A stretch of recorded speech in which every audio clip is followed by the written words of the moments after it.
materiāls ir sagatavots lasīšanai, tāpēc jūs varat vienkārši piefiksēt, kura lapuse jums tā svarīgākā, ja, un pārlasīt, nevis es kaut ko stāstīšu un jums kaut ko īpaši daudz jāpieraksta. Tā laikam nebūs, bet tas ir faktiski grozījumu 24. gada likumos ir pietiekami daudz, tātad mēs apskatīsim tikai šitos.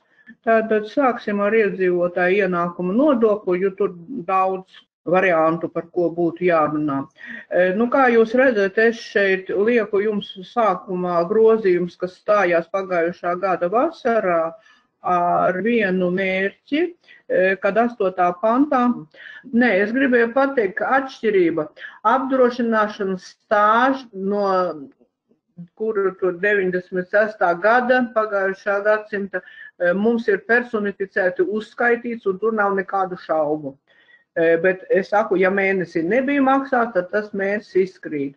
Tas stāžs, kas ir uzkrāts līdz 95. gadam, viņš ir darba stāžs, bet ir pieņemts viņu automātiski uzskatīt par apdrošināšanas stāžu.